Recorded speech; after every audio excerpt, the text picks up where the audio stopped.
Amen, gloire au Seigneur. Je bénis le nom du Seigneur ce soir. Ce soir, je voudrais de tout mon cœur que le Seigneur se sert de moi pour vous apporter un morceau de pain. Vous savez, ce n'est pas de la capacité de rouvrir la parole de Dieu. Ce n'est pas du savoir.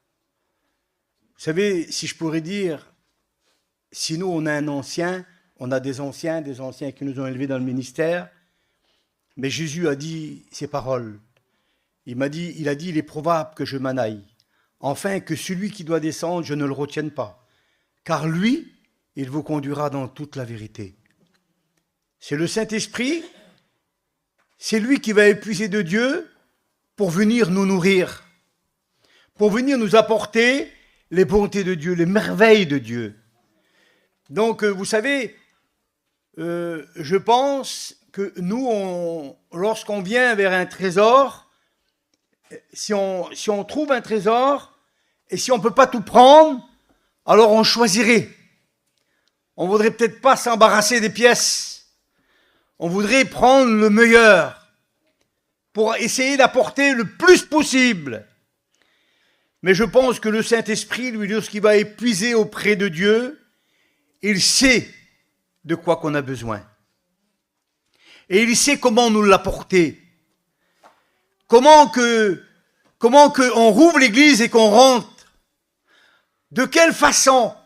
C'est vrai qu'on a tous la même pratique. On rentre dans l'église et on s'assoit. On ne choisit pas sa chaise. Si quoi qu'à Bellevue, Chavaux a sa chaise. Mais je vous assure, et je vous rassure, que le Seigneur, il est là, il est présent. Il ne va pas regarder où tu es assis, le Seigneur. Parce qu'un jour, il fallait qu'il se passe quelque chose. La Bible dit, au commencement, Genèse 1er, verset 1er, il dit que, au commencement, Dieu créa les cieux et la terre. Donc, il est l'auteur. Dieu, déjà au commencement, il est l'auteur. Il y a eu une discussion dans le ciel, ça devait être merveilleux. Ils étaient là, il y avait le Père, il y avait le Fils, il y avait le Saint-Esprit. Il y avait les anges, il y avait tout.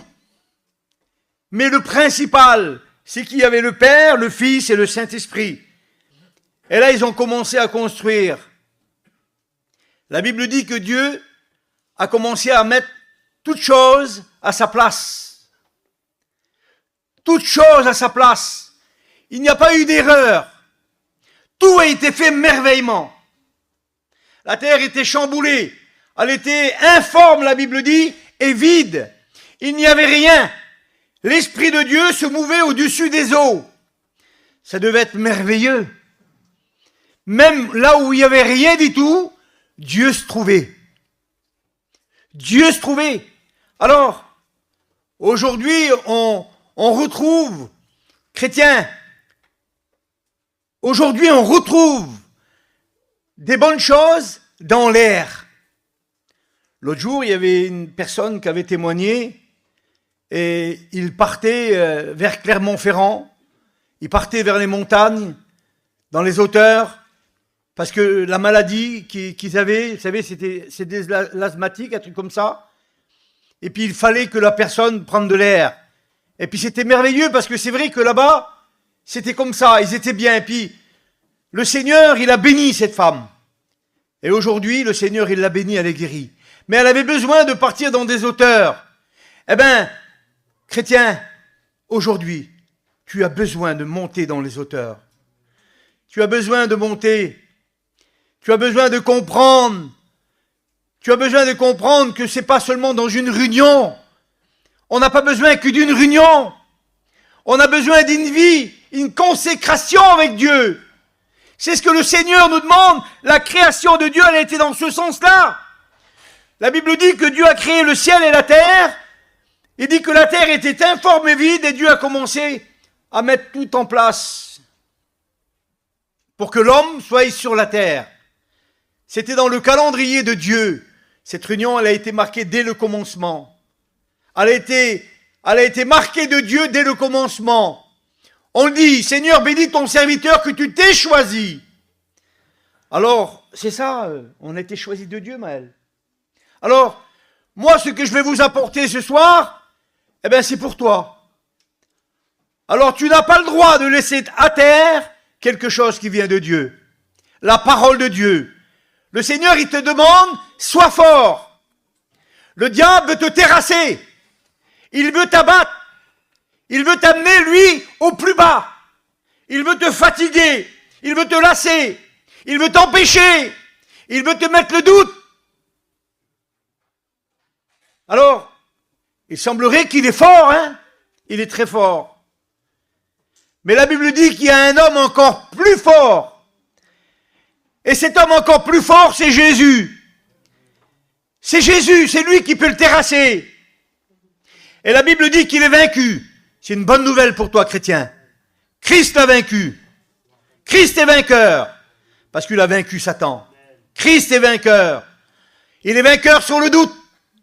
Il est vainqueur sur ta peur. Sur ton attitude, il est vainqueur. Jésus, il est vainqueur sur ta vie. Il dit le Seigneur dans sa parole. Et c'est formidable lorsqu'on lit Matthieu 11, 28. Jésus dit, venez à moi, vous tous qui êtes chargés et fatigués. Mais Seigneur, comment tu pourrais me donner du repos? Je suis fatigué, Seigneur, je n'en peux plus. Mais vous savez, notre attitude à nous, elle nous donnera pas à avancer. Parce que c'est lorsqu'on vit au pied de la croix, c'est lorsqu'on vit au pied de Jésus, c'est ce que tu as fait, chrétien, chrétienne. Et toi qui ne l'as pas fait encore, eh bien tu as le droit de le faire, de t'approcher de Jésus, de t'approcher de la croix. Et de lui dire au Seigneur, Seigneur, tu es l'auteur de la création. Tu es l'auteur, Seigneur, c'est toi qui as placé les étoiles dans le ciel, le firmament, les galaxies, des choses ineffables. Paul aurait pu dire, c'est des choses ineffables, inexplicables. On ne peut pas expliquer le ciel. C'est trop merveilleux, le ciel. Le ciel, c'est un lieu de prière, de louange. C'est pour cela que, aujourd'hui, sur la terre, la prière t'amène vers Dieu. Lorsque tu rentres dans ta chambre et que tu rentres dans la prière, lorsque tu es dans l'église et que tu rentres dans la prière, tu montes vers Dieu. Tu montes vers le Père. Tu glorifies Jésus. C'est les merveilles que Dieu nous donne. Alors, vous savez, on est très vaillant pour le Seigneur. On est très vaillant pour les prières. On est très vaillant pour louer Dieu. On est très vaillant pour lire la Bible. Dieu, ce n'est pas des vaillants qui veut. C'est des engagés. Dieu veut des engagés. Je m'engage, Seigneur. Parce qu'un jour, tu l'as dit. Un jour, tu l'as dit, tu as dit, oui, Seigneur. Dans les bons comme dans les mauvais jours. Certainement, tu étais là, tu l'as dit. Ou certainement dehors. Mais tu t'es fait baptiser. Et tu as dit, oui, Seigneur, je te suivrai dans les bons comme dans les mauvais jours. Seigneur, je te suivrai dans les bons comme dans les mauvais jours. Et je te prierai, Seigneur, dans les bons comme dans les mauvais jours. Je te servirai, Seigneur, dans les bons comme dans les mauvais jours. J'apprendrai de toi, Seigneur, dans les bons comme les mauvais jours. Un jour, la Bible dit que Jésus est venu vers Pierre. Vous trouverez ça dans le livre de Matthieu 22. Il est venu vers Pierre. Et il a dit, Pierre, moi je te le dis ce soir à toi, Pierre, Satan vous a réclamé. Réclamé? Pourquoi? Pierre, il était peut-être ouvert. Parce que le Seigneur, il a choisi ces hommes. Mais ces hommes-là, ils étaient animés. Mais pourquoi, Seigneur? Il vous a réclamé. Il veut vous gribler comme le froment. Donc il a demandé une permission, certainement, Maël. Il ne pouvait rien faire. Il a demandé une permission. Mais Jésus a dit, Pierre. Alors on revient à cette question de la prière. Pierre, j'ai prié pour toi. J'ai prié pour toi, Pierre. Enfin que ta foi ne diminue pas. Enfin que ta foi ne tombe pas. Enfin que tu ne perdes pas la foi, Pierre. J'ai prié pour toi. Pierre, l'homme de Dieu, il était il était excellent. C'était un homme extraordinaire, parce que le regard de Jésus était sur lui. Ce n'était pas un vaillant, Pierre, c'était un engagé. C'était un homme engagé. C'était un homme qui nourrissait un village. Il était connu, Pierre. Il avait ses frères, il avait toute sa famille. Il a mis sa maison à la disposition de Jésus. Il n'a pas voulu mettre rien. Il a tout mis à la disposition du Seigneur, même sa volonté. Alors, le Seigneur, il est le créateur du ciel et de la terre. Le Seigneur, il est l'auteur de ta bénédiction. Parce qu'aujourd'hui, tu es un enfant de Dieu. Aujourd'hui, si on pourrait parler du ciel, on pourrait parler avec nos mots.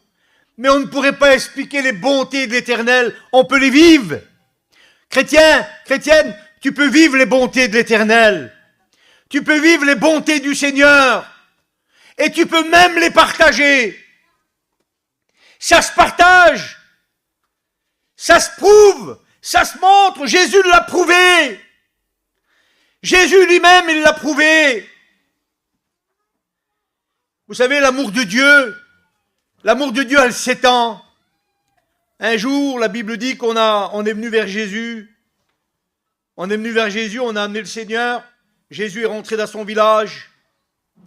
Il est rentré à Bethléem. Lorsque Jésus est rentré dans son village, il a commencé à rentrer dans la synagogue. Et Jésus, il a prêché la parole. Jésus a prêché. Et là, les gens de sa patrie, les gens de sa famille, c'est parce que les scribes et les pharisiens et les chefs religieux étaient là. Ils ont dit, mais on connaît cet homme. On le connaît cet homme. C'est le frère de Joseph. C'est le frère d'un tel de Jacques. Et ses sœurs, ils sont parmi nous, là.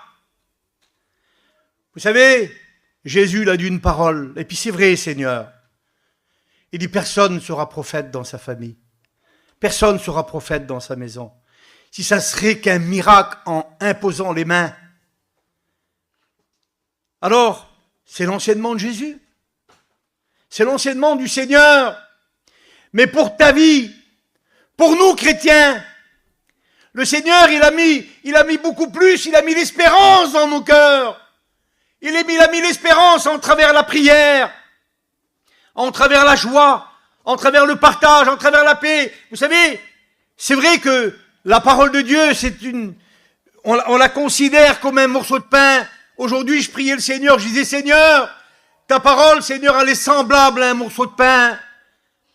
Un morceau de pain qu'on peut donner un morceau à chacun, Seigneur. On peut donner un verre d'eau en travers ta parole, Seigneur. Le trésor, il est retiré de la parole de Dieu pour nourrir ton âme. Pour nourrir ton âme. Et je vous le dis de la part du Seigneur, vous savez, il y a des prédications qui nous touchent. La parole de Dieu nous touche, elle nous parle. Pourquoi? Parce que le Seigneur, il veut nous rappeler. Dieu veut nous rappeler à l'instant de la prière, à l'instant de la communion, à l'instant que, vous savez, lorsqu'on est dans la présence de Dieu, on n'oublie pas ce moment. On n'oublie pas ce moment. La Bible dit que la terre était informe et vide. L'Esprit de Dieu se mouvait au-dessus des eaux. Vous savez, si on réalise, on peut réaliser, parce que vous savez, aujourd'hui, on a des facettes de la vie. On a des facettes, la vie nous prouve des choses. Et puis on réalise, Seigneur, on réalise qu'est-ce que c'est une vie avec Dieu, et on réalise aussi qu'est-ce que c'est une vie sans Dieu. Vous savez pourquoi? Parce qu'avant d'appartenir au Seigneur, on était dans ce monde perdu. On était dans ce monde perdu. On n'avait pas de solution, il n'y avait aucune solution pour nous. Il n'y avait aucune solution. Dans la Bible, il est dit l'histoire de ce jeune homme, dans le livre de Luc 16, il nous est dit qu'il y avait deux frères. Le plus jeune des frères a pris une décision dans son cœur, une résolution d'aller vers son père. Il a osé, il l'a fait. Il a été vers son père. Il a dit, mon père, donne-moi la part de mes biens. Donne-moi ce qui me revient. Donne-moi ce qui me revient, ce que tu me dois. Et vous savez, le père, sans hésiter, peut-être avec un cœur, un homme abattu, parce qu'il savait que son fils allait se perdre. Il savait que son fils allait à la perdition. Le père n'a pas regardé. Il a tout donné. Il a donné à son fils. La Bible nous dit que le fils, il est parti. Il est parti loin du père. Peu importe ce qu'il a fait de son argent. Peu importe ce qu'il a fait de ses vêtements. Peu importe ce qu'il a fait de sa personnalité. Mais il est parti loin du père. C'est la chose la plus triste qu'il y a eu, Mani. C'est qu'il est parti loin du père. Il était seul. Il fallait qu'il soit seul pour entrer en lui-même. Il fallait qu'il soit seul pour entrer en lui-même. La Bible dit, lorsqu'il est rentré en lui-même, il a réalisé, en ce moment-là, il a réalisé que le Créateur, que celui qui est tout-puissant, pour lui, son Père, il était tout-puissant. Pour lui, son Père, il pouvait tout lui donner. Parce qu'en quelques mots, il nous dit qui il est son Père. Il dit, chez mon Père, il y a du pain à l'abondance. Près de Dieu, il y a du pain à l'abondance. Près de Dieu, il y a la sécurité à l'abondance. Près de Dieu, il y a la joie à l'abondance. T'éloigner de Dieu, c'est prendre ta décision. C'est prendre ta décision. Vous savez, c'est vrai, la Bible dit que l'alcoolique ne rentrera pas dans le royaume des cieux, le menteur non plus, l'accusateur non plus. L'idolâtre ne rentrera pas dans le royaume des cieux. Dieu, on prend le livre des Éphésiens 5, aux Thessaloniciens, Éphésiens 5, et nous explique tout ça. Et on voit une panoplie, Seigneur, de pécheurs. Mais vous savez, lorsqu'on réalise, ce n'est pas à cause que c'est un alcoolique, non. C'est parce qu'il a refusé Jésus. C'est parce qu'il vit dans le péché. Celui qui vit dans le péché, il est loin de Dieu. Celui qui vit dans le péché, il est loin de Dieu. On ne peut pas dire qu'il est alcoolique, qu'il est menteur. On est reconnu par ses défauts. Mani, on est reconnu par ses défauts. Et puis on l'a vu, et puis c'est la vérité, on les voit de loin, on les reconnaît de loin. C'est le drogué, ça. C'est l'alcoolique. C'est le menteur. C'est l'orgueilleux. C'est le fier. Mais aussi on dit, ça c'est le chrétien. Pourquoi? Parce que la Bible dit qu'on reconnaît l'arbre à son fruit. Et toi tu es un chrétien. Ce soir, moi je veux parler à des chrétiens. Je veux que la parole de Dieu soit adressée à des chrétiens. Et même toi qui n'as pas fait la paix avec le Seigneur.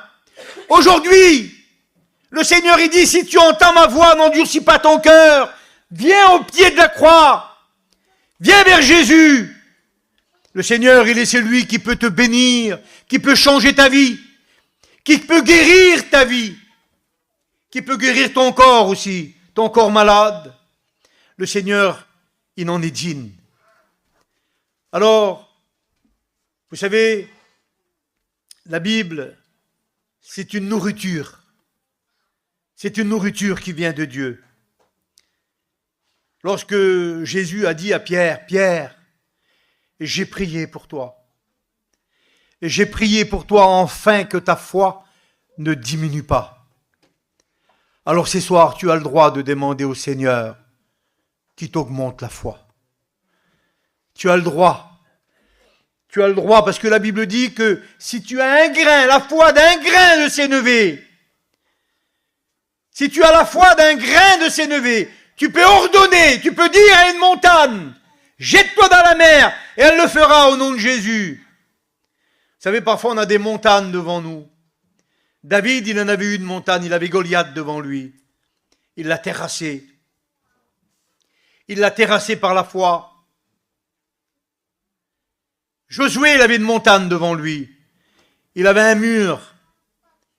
Il avait un mur de plus de 14 mètres et 7 mètres de large. 2 chars pouvaient s'y croiser. Par la foi, la Bible dit. Par la foi. Ils ont sonné des trompettes. Ils ont tourné pendant 7 jours autour de la ville. La Bible dit que les montagnes, les murs sont écroulés par la foi. Moïse a ouvert la mer par la foi. On parle des héros de la foi. Mais la Bible dit Il y avait une femme qui était malade depuis 12 ans. Cette femme-là, par la foi, la Bible dit, elle s'est frayé un chemin, elle a touché le bord du vêtement du Seigneur, elle a été guérie par la foi. Cet homme qui est au bord de la route, Bartimée, la Bible dit que par la foi, il a crié « Jésus, fils de David, aie pitié de moi !» Jésus l'a guéri. Cet homme qui était lépreux, la Bible dit qu'il s'est jeté ventre contre terre. Il s'est jeté devant Jésus. Il a demandé au Seigneur. Le Seigneur a dit « Oui, je le veux, sois pur ». Ça a été par la foi qu'il a été guéri. Crois et tu verras la gloire de Dieu dans ta vie se manifester. Alors ce soir, tu as besoin de te présenter devant le Seigneur, de crier à ton Dieu, d'ouvrir la bouche et de dire « Seigneur ». La Bible dit que si tu rouvres la bouche, le Seigneur il te la remplit. C'est le Seigneur qui t'apporte les louanges.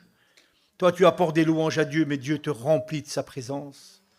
Dieu nous donnera encore plus que ce qu'on demande. On ne pourra jamais apporter à Dieu ce que lui nous apporte.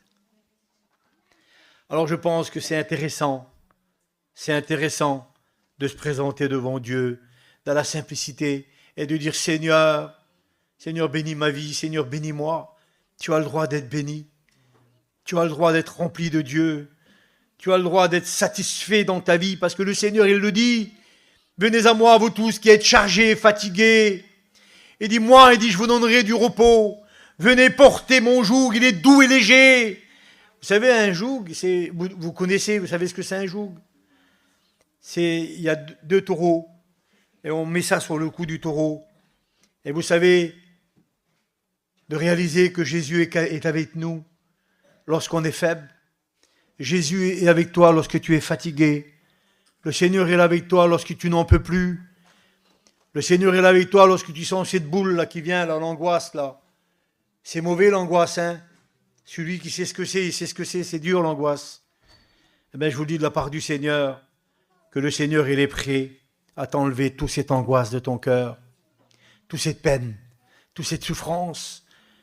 Le Seigneur, la Bible dit que de rien il fait quelque chose. Il change le mal en bien. La douleur, le Seigneur il la change en bien. Il guérit tes blessures. Il est celui qui t'aime.